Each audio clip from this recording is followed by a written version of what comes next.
جو سوفسطائی ہیں، سوفسطائیوں نے بدیہیات پر بھی اعتراض کیا، نظریات پر بھی۔ ضروریات پر یہ اعتراض کیا کہ ان میں سے اجلا بدیہیات ہیں حسیات اور بدیہیات اولیہ۔ غور کریں، حسیات اور بدیہیات اولیہ۔ انہوں نے کہا دیکھیں جی حسیات میں اس غلطی کرتی ہے، حسیات میں اس غلطی کرتی ہے، اور بدیہیات میں اختلاف پایا جاتا ہے۔ یہ دو باتیں ذہن میں رکھو تاکہ جواب سمجھ میں آ سکے۔ جو حسیات ہیں ان میں اس غلطی کرتی ہے، اور جو بدیہیات اولیہ ہیں ان میں اختلاف پایا جاتا ہے۔ ٹھیک ہے، تو جب یہاں سے ہی خرابی شروع ہو جاتی ہے تو پھر نظریات کا تو مسئلہ اور خطرناک ہو جاتا ہے۔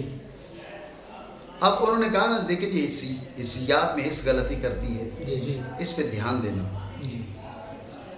وہ یہ ہے، ہم کہتے جو حس غلطی کر رہی ہے وہ کسی سبب جزئی کی وجہ سے کر رہی ہے یا اس کے بغیر کر رہی ہے؟ بات پہ دھیان دینا۔ جب آپ نے کہا نا یہ سوال پوچھا نا، اب وہ مجبور ہو گئے ہیں کہ یہاں غلطی سبب جزئی کی وجہ سے۔ آپ نے ان سے کہا نا ایک کو دو دیکھ رہا ہے، تو ایک کو جو دو دیکھ رہا ہے اس کا کوئی سبب عادی سے ہٹ کر، اسباب عادیہ سے ہٹ کر کوئی سبب مخصوص ہے نہیں ہے، ان کو کہنا پڑ گیا یہ ہے۔ سمجھ رہے ہو بات؟ تو ہم نے کہا جس وجہ سے غلطی کر رہی ہے وجہ ہٹ جائے تو غلطی ہٹ جائے گی، ایسا نہیں؟ صفرا غالب آ گیا، اس کو میٹھی چیز کڑوی لگنے لگ گئی، تو تم مان رہے ہو صفرا کی غلبہ کی وجہ سے، تو صفرا ہٹ جائے، غلبہ اس کا ہٹ جائے تو خرابی ختم ہو جائے گی، غلطی ختم ہو جائے گی۔ بات آپ سمجھ رہے ہو نہیں؟ اب ایک آدمی جی مجھے نظر کچھ نہیں آ رہا، کیوں بھئی آنکھیں بند ہیں، تو میں کھولے گا تو نظر آ جائے گا۔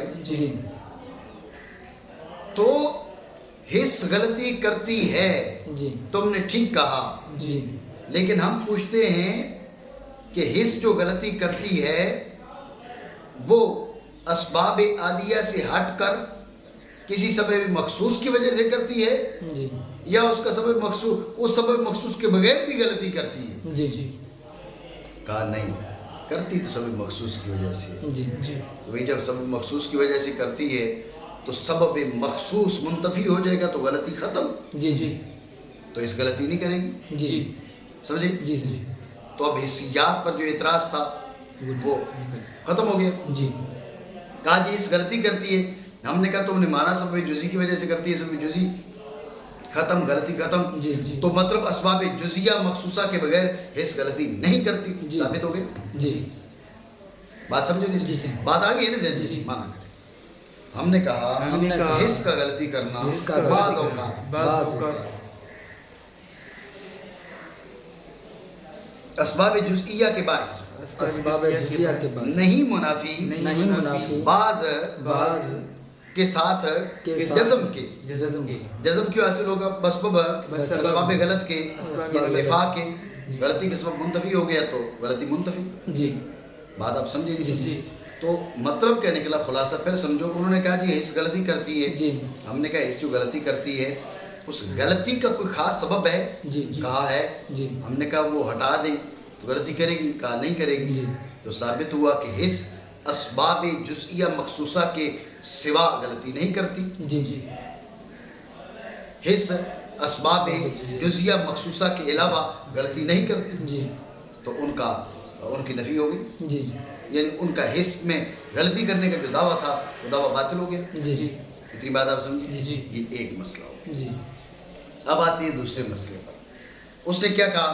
اس نے کہا کہ بدیہیات میں اختلاف پایا جاتا ہے، ایک آدمی اٹھ کے اس کو بدیہی اولی کہتے ہیں، دوسرا اختلاف کرتا ہے۔ بات پہ توجہ دے، اس کا جواب سمجھے۔ اس کا جواب یہ ہے کہ بدیہی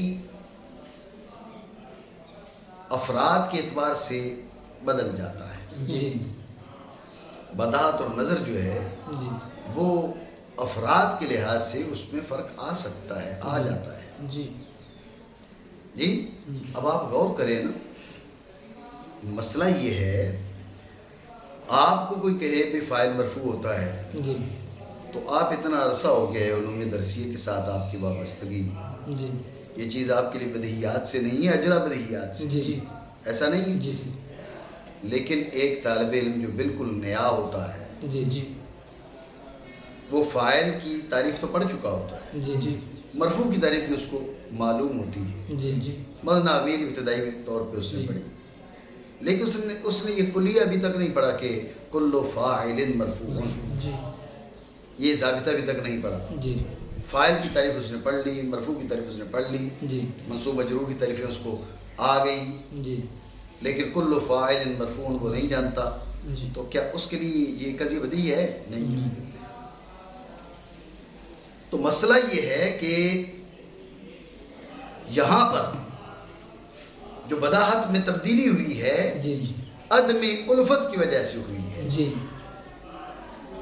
عدم الفت کی وجہ سے ہوئی، تمہاری اس سے الفت ہے جی اور اس کی اس سے الفت نہیں ہے، جی تمہارے ہاں یہ ایسے ہے بھئی جیسے مألوف ہے، جی اس کے ساتھ ایسا معاملہ ہے نہیں، جی باہر کا بندہ کر لو، ویل ایجوکیٹڈ آدمی ہو، اب آپ اس کو کل فاعل مرفوع بیچارہ نہیں سمجھے گا، جی جی جس کا کیا مطلب وہ جائز ہے، یہ بات نہیں ہے۔ جی مسئلہ یہ ہے کہ اس کی ان علوم سے الفت نہیں ہے، جی بات آپ سمجھے؟ جی جی تو لہٰذا اگر بدیہی میں خفا آیا عدم الفت کی وجہ سے جی تو یہ بدعت کی منافی نہیں ہے۔ جی جی ادھر پورے ادارے میں دیکھ لو، کسی جناب درس نظامی کے طالب علم سے پوچھ لو، اس کے لیے یہ بدیہیات سے جی جی کل فاعل مرفوع، جی جی بات سمجھے؟ جی پہلا مسئلہ۔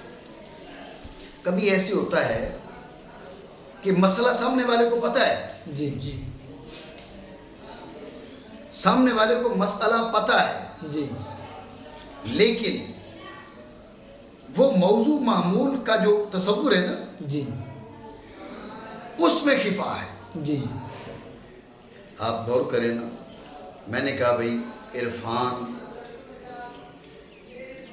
کیا ہے بھئی؟ پنو عاقل کا ہے، جی ٹھیک ہے، عرفان پنو عاقل کا ہے، عرفان چاچڑ ہے، جی میں نے یہ کہا۔ جی اب یہ بات تو تمہیں معلوم ہے، جی یا کس کو معلوم نہیں ہے، جی لیکن ہم نے عرفان کے ساتھ تعبیر کرنے کے بجائے کوئی اور عنوان دے دیا۔ جی بیٹے کا نام کیا ہے؟ انس ہیں؟ انس انس۔ انس جی بھائی ابو انس جی وہ چاچڑ ہے، جی ابھی پہلے زین آگے پیچھے جائیں گے، یہ ابو انس کون ہے؟ جی جی اب یہ بات نہیں کہ یہ قضیہ بدیہیہ نہیں ہے، جی یہ بدیہیات اولیہ سے سب کو پتہ ہے، یہاں سب کے کو معلوم ہے کہ عرفان چاچڑ ہے، جی لیکن ابو انس اس کو کہا جا رہا ہے، یہ سب کو پتہ نہیں ہے۔ جی جی تو یہاں پر اگر یہ قدر خفا آیا تو حکم میں خفا نہیں ہے، جی بلکہ موضوع جو ہے وہ خفی ہے۔ جی دیکھو نا، جو حکم ہے جی یہ بدیہی ہو تو پھر بھی موقوف تو موضوع معمول کے تصور پر ہوگا نا، جی موضوع معمول کا تصور نہیں ہوگا تو پھر یہ جو بیچ میں نسبت ہے اس کا علم حاصل نہیں ہو سکتا، جی تو یہ نسبت کا جو علم ہے یہ بدیہی ہو، جی جی لیکن موضوع اور معمول میں قدر خفا ہو جی تو ذہن میں رکھیں موضوع معمول کا تمہیں تصور حاصل ہو جائے، جب تصور حاصل ہو جائے تو یہ بدیہی تھا، یہ خود حاصل ہو جائے گا، یہ بدعت حاصل ہو جائے گا، جی تو یہ بھی بدعت کی منافی نہیں ہے۔ جی مطلب کیا نکلا؟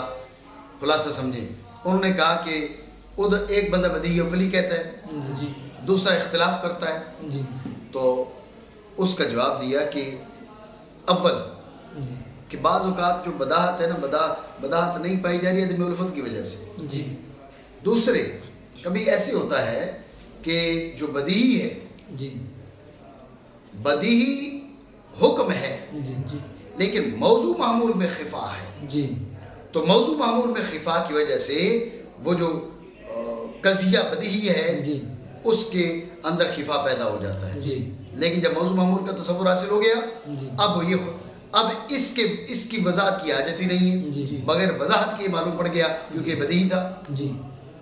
جب ہم نے کہا ابو انس چاچڑ ہے، اب سارے ڈھونڈ رہے ہیں یار یہ کس کو کہا ہے. جاوید نے بتایا یہ عرفان کی کنیت ہے. اچھا ٹھیک ہے، وہ تو چاچڑ سارے جانتے ہیں، اب سب کو پتہ چل جائے گا. بات سمجھ رہے ہو نہیں؟ تو یہاں پر حکم میں خفا نہیں ہے بلکہ موضوع کے تصور میں خفا ہے.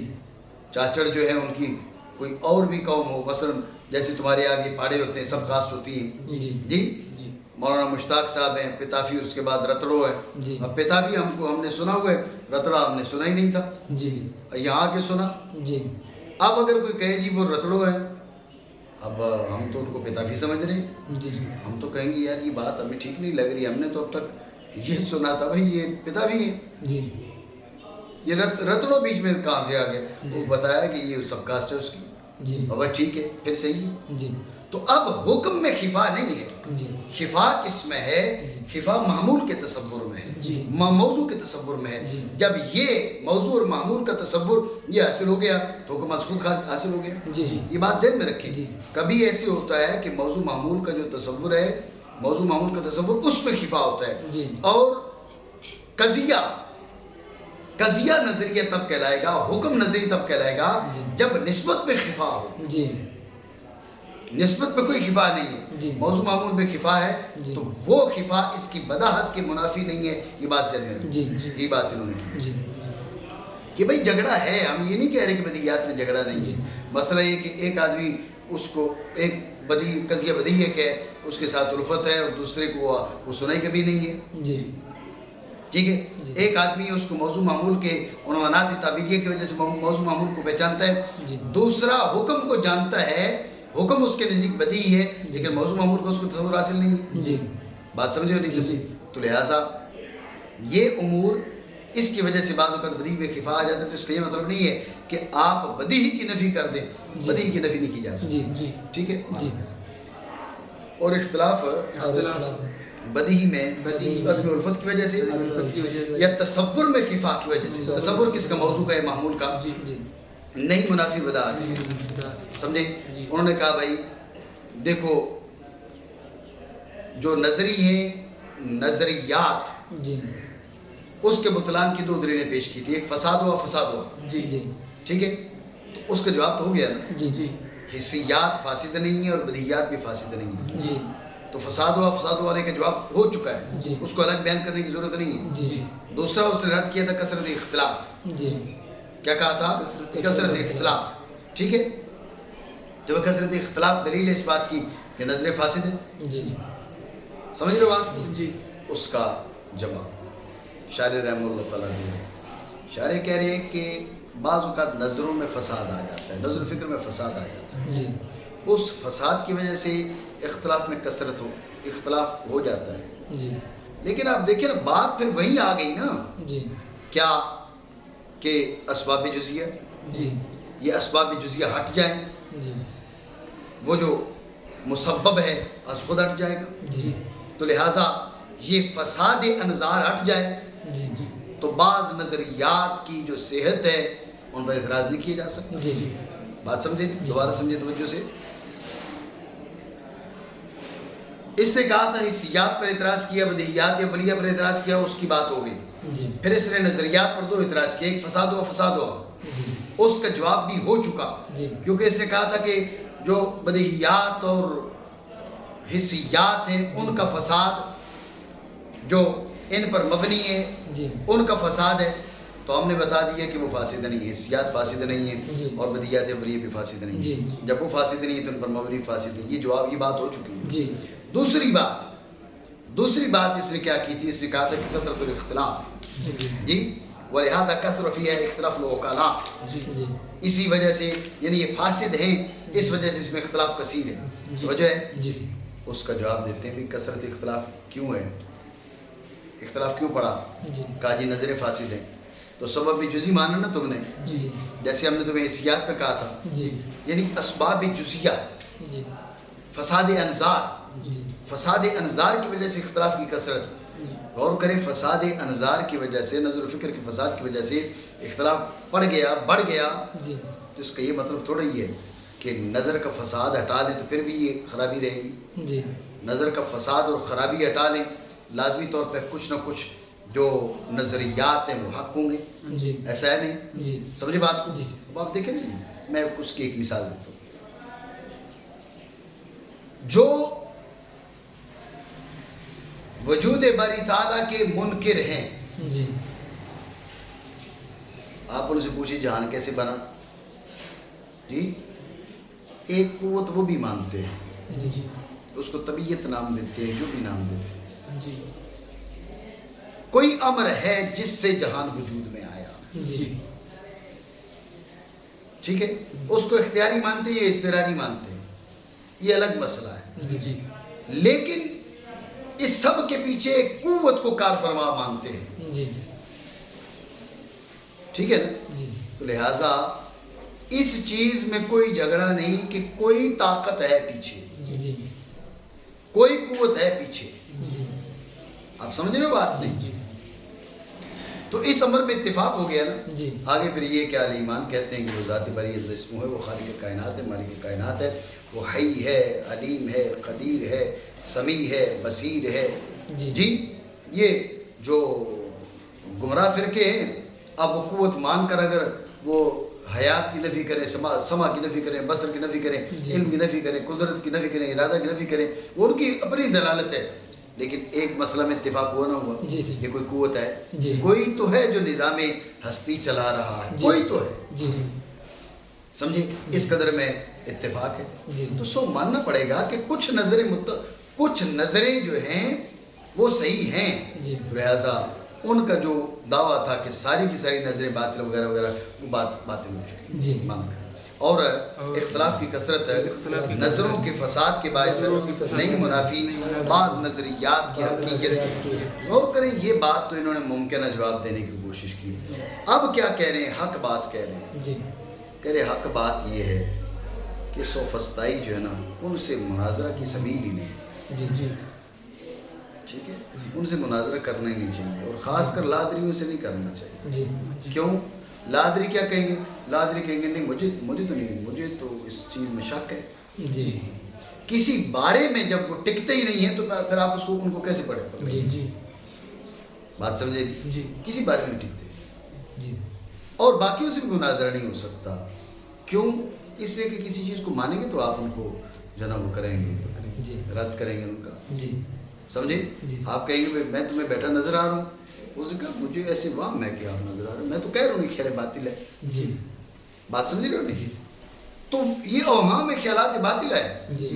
تو آپ کسی چیز کو وہ مانیں گے، کسی کا ثبوت مانیں گے تو وہاں سے آپ استدلال شروع کریں گے. تو جب وہ کسی کو مان ہی نہیں رہے تو آپ استدلال کیسے کریں گے؟ اور خاص کر لادری، وہ تو شک میں ہی پڑے بیٹھے.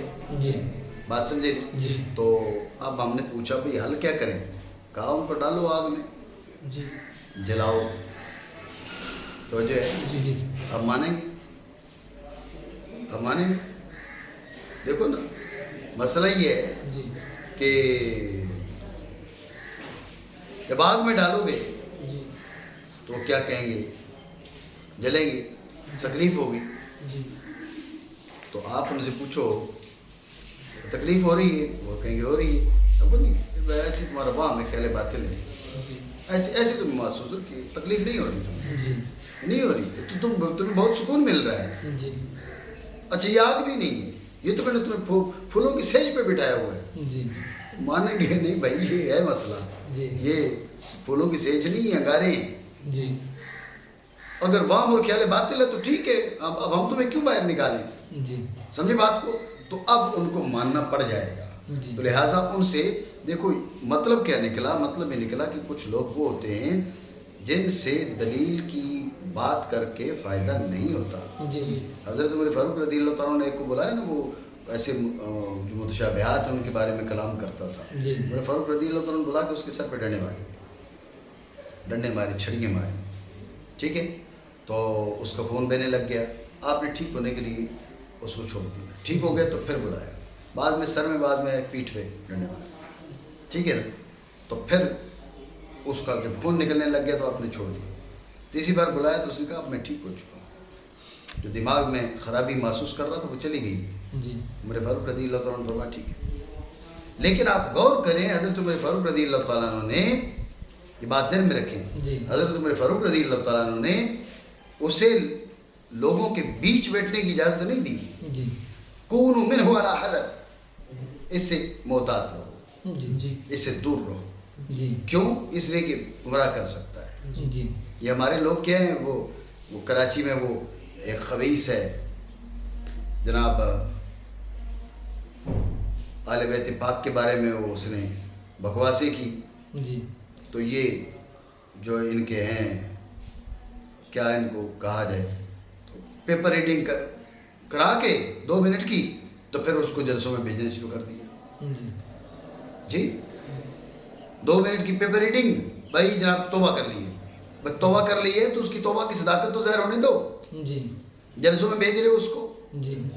جی تو مسئلہ کیا ہے؟ مسئلہ ہے کہ ان لوگوں کا دین ایمان اتنا ہی ہے، یہ جہاں پکڑے جاتے ہیں وہاں پر انہوں نے جناب بہانہ کر لینا جی ہم نے توبہ کر لی، ہم نے رجوع کر لی۔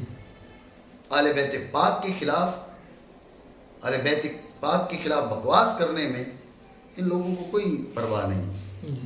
ٹھیک ہے، تو بہرحال بات ہو رہی تھی کہ حضرت عمر فاروق رضی اللہ تعالیٰ عنہ نے لوگوں کو روک دیا، اس کے ساتھ بیٹھو نہیں۔ 1 سال گزرا، اب حضرت عمر فاروق رضی اللہ تعالیٰ عنہ کے عامل نے لکھ بھیجا کہ نہیں اب وہ ٹھیک ہو گیا، فرمایا کہ اب لوگ اس کے ساتھ اٹھ بیٹھ سکتے ہیں لیکن محتاط رہے، پھر بھی کہا محتاط رہے کیونکہ وہ گمراہ کر سکتا ہے۔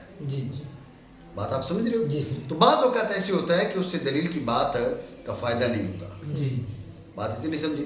خلاصہ یہ کہ علامہ تفتزانی علیہ رحمۃ نے فرمایا ان سے مناظرہ نہیں ہو سکتا، ان کا حل کیا ہے؟ ان کا حل یہ کہ ان کو آگ میں ڈالا جائے، مانا جائے، اور حق یہ کہ کوئی طریق نہیں ہے ان کے ساتھ مناظرہ کا، بالخصوص العادریہ کے ساتھ۔ وجہ میں نے آپ کو بتا دی، کیونکہ وہ نہیں اعتراف کرتے کسی بھی معلوم کا تاکہ ثابت کیا جائے اس کے ذریعے مجہول کو، کیونکہ مجہولات کو ثابت کیا جائے تو معلومات کے ذریعے معلومات مانیں گے تو مجہولات کو ثابت کیا جا سکتی ہیں، بلکہ طریق ان کو آگ کے ساتھ عذاب دینا ہے تاکہ مان جائیں یا جل جائیں۔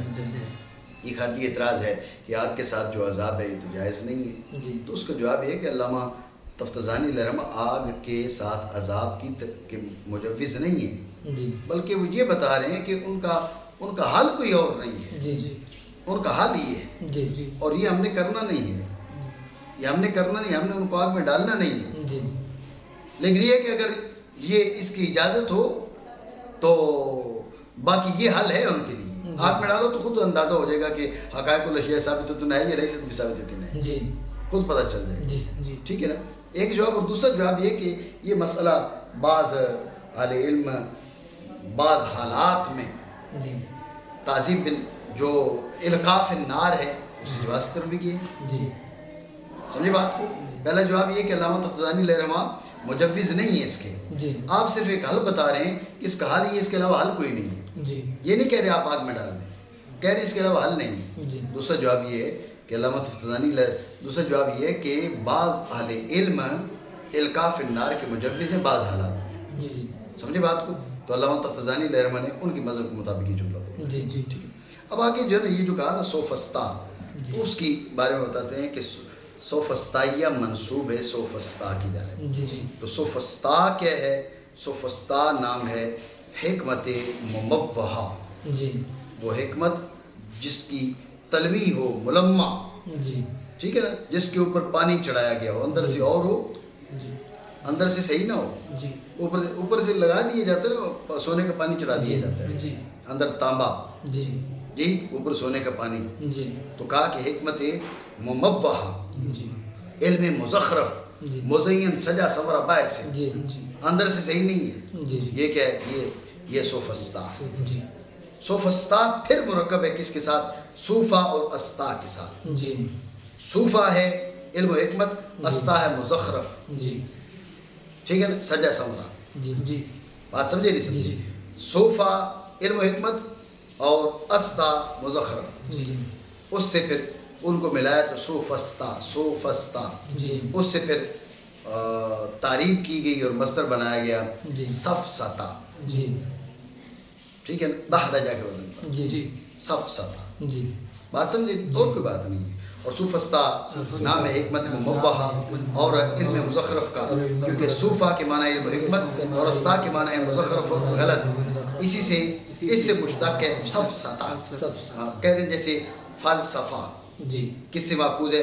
فیلا صوفہ، فیلا صوفہ، فیلا محب، صوفہ کے معنی وہی علم حکمت، فیلا صوفہ محب الحکمت، اس سے فلسفہ، صوفہ کے معنی علم حکمت ہو گئی، فیلا محب، اور استا مزخرف اور باطل غلط، بات سمجھے؟